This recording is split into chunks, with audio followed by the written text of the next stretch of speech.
Hello, and welcome back to Darius Finance International. Okay, so today we're probably going to be changing up our investment plan in the next couple of weeks, and I'm going to go over why. And it's to do with some issues I have around NFTs and Ethereum. And this won't be a particularly technical video, but we'll go through some stuff. So, the first thing is that we haven't lost confidence in NFTs. You can see here that both Twitter and Discord are moving into integrating NFTs onto their platforms. Like, they're not going anywhere, NFTs. They are going to be the passport to Web 3.0. And if you were to get in now, you'd be 18 months to 2 years ahead of the market, which normally means that you'll reap a good profit. But there is a big issue, and it's the price of Ethereum. Now, I was lucky enough to basically gamble, I suppose, um, quite a lot of money into Ethereum about a year, 2 years ago. So it was like December. Yeah, it was November 2018. No, it wasn't. It's 2019. And it was about, yeah, I think I paid 125 per Ethereum, and today it's about 4 grand. So I I was sort of lucky essentially to have quite a lot of capital to spend on the blockchain. But this is something that is killing me, and it's gas prices. So gas price is the transaction fee, which is whenever you make an adjustment to the blockchain, and so it's all recorded and things. Miners do it, and they charge you a price. And you can see from this graph, and this graph is wrong by the way, it's much higher, that it's just exploding. And so with the Gen I pass that we have, which I believe very strongly in, and if anyone wants me to do a video on why generative art is so important and is actually a really fascinating area of academia at the moment, I'd be very happy to do it. But essentially, right, every month we get a free mint off Gen AI, and it's here it says it costs 40. It doesn't. It costs 80 to 100.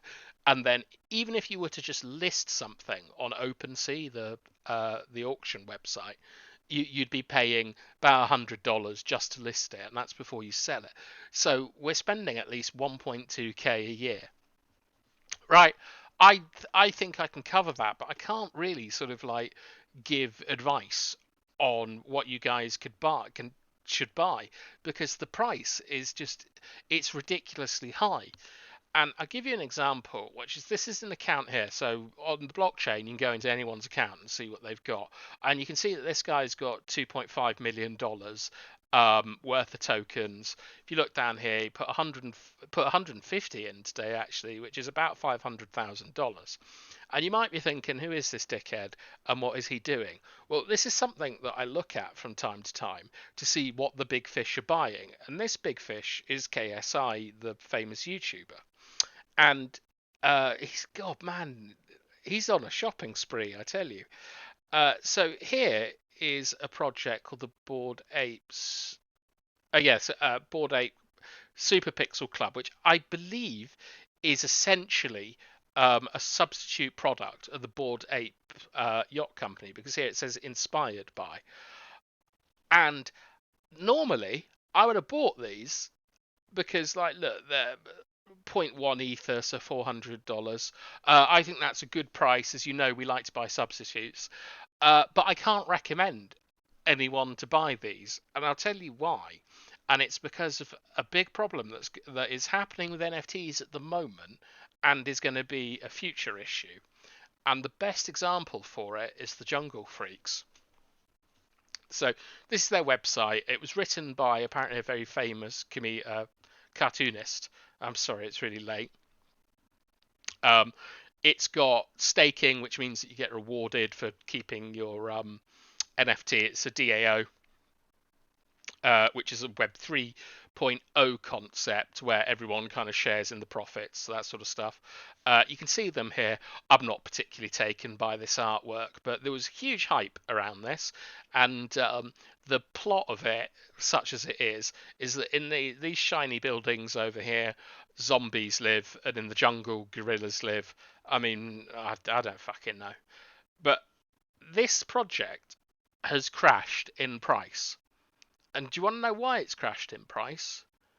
It's because um, a lot of racist cartoons have come out from Trollsea or whatever he's called, and it takes on a whole different spin when you look back about the zombies living here and gorillas living in the jungle and stuff.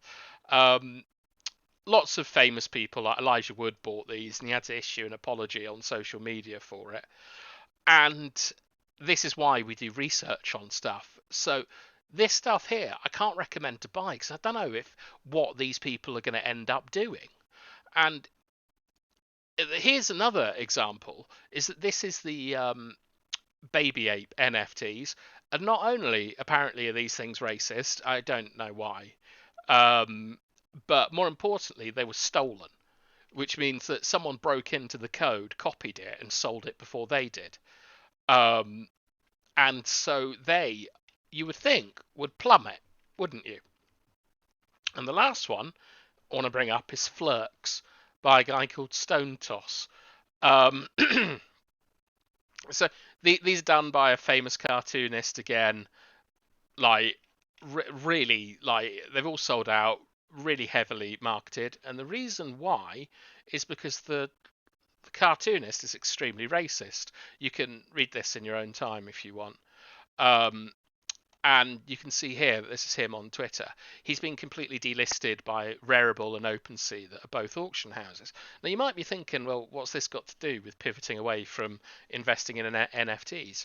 Well, if you go back to the Twitter NFT profile images are coming, I'm beginning to get concerned with the sort of like, I'll just say, subliminal racist content in a lot of NFTs, that we're going to see something similar to, I don't know, is it 2016 with Trump and Pepe the Frog or whatever the fuck that thing was, before XQC somehow managed to claim it back for fucking gamers.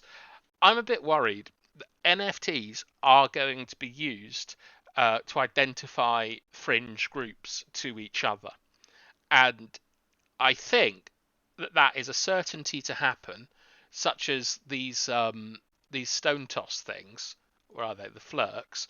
I think that you will like look the MAGA or whatever, Confederate flags everywhere and all this stuff. I think that these are going to be used to identify essentially racist Americans to each other, and I think that that's going to spread, and the mainstream media is going to get on this and basically accuse everyone of being racist, and the price is going to drop. So you might be asking, well, is that it? Is that NFT game over? No, it's not. It just means that we're going to be much more selective, like even more than we already were in investing in NFTs. But more excitingly, we're going to pivot to something that all of you can get involved in, and we can make a lot of money. Because the next video will probably be me looking at the rare shoe reveal from the last video. But after that, we're going to be looking into the exciting world of DeFi, which is decentralized finance. And from what I've seen, having a little look around today, the profit margins on this are insane. They can be up to 20,000% profit. But also, we're going to be doing it on a much, much cheaper blockchain. So that, $100 or something we can invest in and expect to see a return. So anyway, I'm going to leave it there, and I hope you enjoy your weekend.